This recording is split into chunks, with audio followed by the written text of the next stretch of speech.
Rendering. It's a term thrown around by artists a bunch, especially ones who do painterly or realistic styles.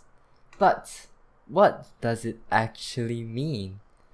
Well, it's probably different for every artist, but in general, it is the process of making shit less shit. And that's it. Okay, fine. I'll break it down further. I like to emphasize again that it's different for every artist again, but rendering is generally making shit less shit. So what we start with is something with the colors already mostly down. The main idea is there already, but it's just really unrefined and really messy, and we turn it into the final product. So now, how do we do that? Well, first I like to talk about the 4 main goals that we think about during rendering. So the first one is removing lines. This one depends on your style really, you don't have to do this if you don't want to. For this piece, I decided to merge the sketch and the paint layer pretty much immediately, so the lines have already been mostly painted over. If you'd like to see me actually painting over lines, you can see my old speed art right in the card in the corner. Now, why do I remove these lines in the first place? Well, these lines tend to flatten the drawing and make it look more cartoony. I like the soft painterly look that my current style is like, so that's something I don't want. Removing lines also makes things a lot more 3D than if there were lines. So if you want to make things look more 3D, learn how to do drawings without line art. Now obviously we can't just take a sketch and turn off the lines and expect it to work. So we need to put in the extra work to let our colors take over the job of the lines. So what do lines help us do exactly? Part 2. Defining elements. Lines help us separate the different elements of the piece. If 2 things are the same color, without a line separating them, it'll be very hard to tell them apart. So you take this arm for instance. The arm and the background are both sort of a peachy color, and so the arm becomes very hard to tell from the background, and it only gets worse the more you zoom out.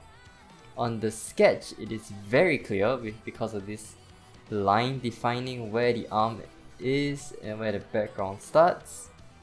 So what did I end up doing? I added reflected light on the edge of the arm here. I used some greenish blue colors because that's what the water in the background is like. There are other ways things are separated with color. They are value.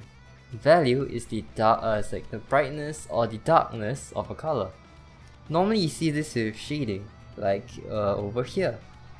Cast shadows are things that one object casts onto another, where form shadows are shadows that the shape itself creates because of the lighting, and of course just being a different color. Edges. Now just look at this disaster. The colors are just bleeding everywhere they shouldn't be. This is really easy to fix though, just take the color and paint over the edge again. The shading itself should have edges as well. Normally this comes in the form of cast shadows, but since we are doing the anime style, the hairs, highlights, and shadows should have plenty of edges as well. Now the underpaint is messy, with the shading not really showing any sort of shape or forms. So during the rendering, we take these amorphous blobs of color and start to give them edges that follow the form and shape of the hair. There is a lot of painting over and smoothing out all the mess in between as well. Now the edges I have here, they are not exactly very hard. This is because of the brush I use. The brush has a soft edge and that leads to the soft and easy to look at feel that I want in my style. The edges here are likely where the biggest variance lies. So here's the original piece and the second render I did for the video. They are actually pretty different, but thanks to working off the same underpaint, they both have roughly the same feel. Part 3. Advanced shading. A lot of the time the shading can always be better, And that's what we can do here. There's a few things you can do. Increase contrast, make dark things darker and light things lighter. Normally the darkest parts are corners or little vertices that light usually is completely unable to reach, like here, or here, or here. And the lightest parts are the ones that directly face the light, the highlights. Add colors. This is something I do very often during the underpaint, but we can do it here as well. Adding colors really is just adding light sources. The way I decide what color to use is pretty much based on the surrounding elements. For example, you see here the hairpin is red. So by exaggerating the effects of reflected light, by treating this hairpin as a light source, I add red to the surrounding hair. So let's see how the sleeve changes from the underpaint to the finished product. It goes from this to this. I added light blue, orange, some green and purple. The blue and green are from the background watercolors. The orange is from the main light source in the top right. And the purple is kinda random, it's just there to be cool really. Part 4. Add details. This one's pretty self-explanatory. The piece I'm working on here, Nitori, she doesn't have that much detail, so I didn't really have to add too much detail. Like, the main thing I had to do was add back in the wrench she was holding, and that's about it. But if there's details like here in Sonia, or heart hairpins or Wu's face here, I added them in during the rendering step. And so those are the 4 goals to rendering. Let's slow down the video to real time. I sample the color from the underpaint and start painting over it, keeping the 4 goals in mind.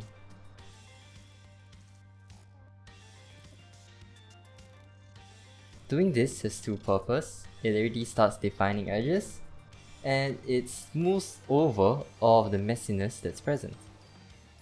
So that example was really simple. I already had most of the base shading down. But what if I don't have such a thing to work off of?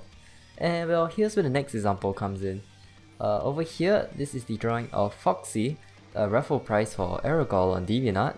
And we'll go through the same process of the hair shading. And I'll explain myself in a lot more detail as we go through. So over here, I'm working around the top of the hair. So what I'm doing right now first is I'm painting over the lines. So when painting the lines, I have to keep in mind how I want to define the element. So my sketch lines here are rather thick. So whether I use the inside edge of the line or the outside edge of the line actually makes a huge difference. For the hair here, I usually use the outside edge. But for something where the shape is especially important, like the face, I usually go for the inside edge. You just have to use your own judgment for this one. Despite this being an anime drawing, because of my style, I have to think in more 3D terms, so something like this. And I also have to keep in mind how it interacts with the light sources all over the piece. In this case, there's a very strong light source, a yellow/orange one from the window in the back. And if you're talking about composition here, there is a sort of a general flow from dark in the bottom left to light in the top right. And even after that, there is a lot of clutter on the left, a lot of stuff on the right as well, and also quite messy stuff on the bottom. But around where the character's face is, it is actually very clean. I'm not actually too experienced with working with full scenes and composition quite yet, but I at least know a few tricks like these. So right now I'm painting over the lines, and at the same time I'm trying to do the shading that will make this look 3D. Before I continue, I should clarify that for this piece I am working entirely on one layer. Like even the character and the background together, it's all one layer.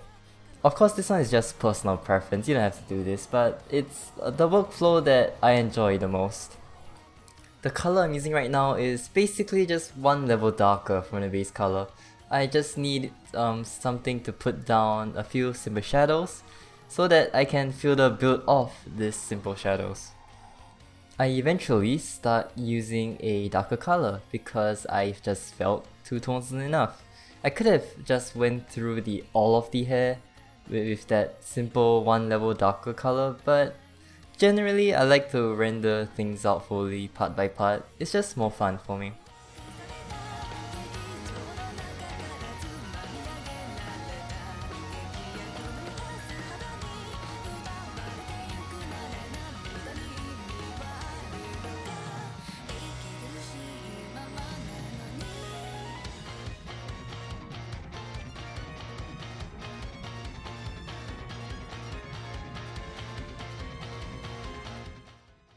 Now I'm finally beginning to add the indication of the light source. The light source is from the back, so there will be a lot of rim lighting going on.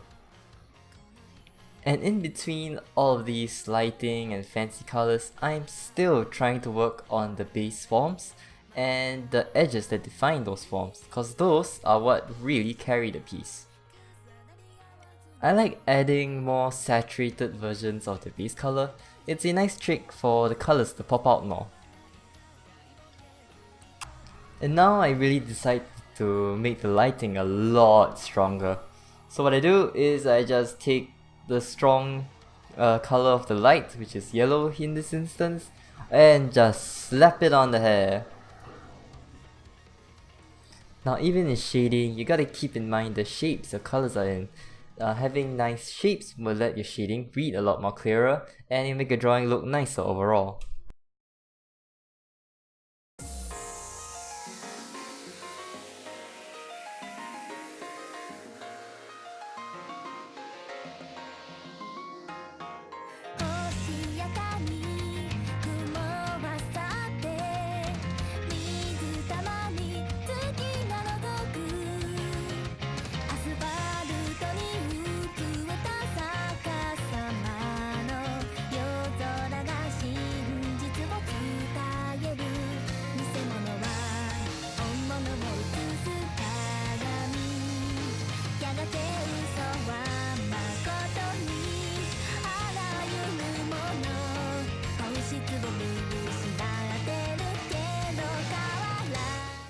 And from here, we'll stop the analysis because the top of the head here doesn't really change much from here.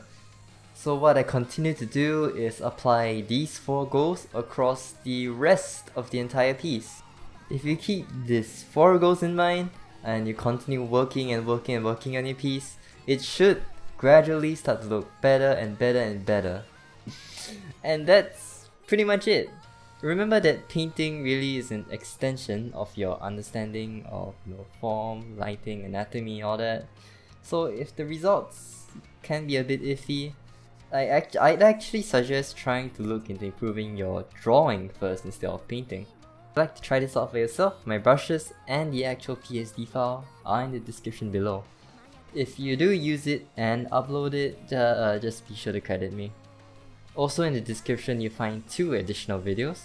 One is the render at 10 times speed, and the other is the render in real time as I'm doing it. So that's it for today's video. I've tried to make a painting tutorial for a very long time, but then I realized that painting, drawing in general, it's really hard and it covers a lot of topics, and I was trying to do way too many things in one video. So this video might not help a lot. It was really describing the final part of a drawing, which is generally the easiest and the most brainless part. If you're having trouble with a particular topic and you want me to make some sort of helpful thing about it, you can, leave a comment down below or, post in the help channel in my Discord server. Okay, so I have been meaning to make videos for the longest time, but I've been slacking off a bit too much. So do expect more things from this YouTube channel, alright? So subscribe, follow my other social media, and goodbye.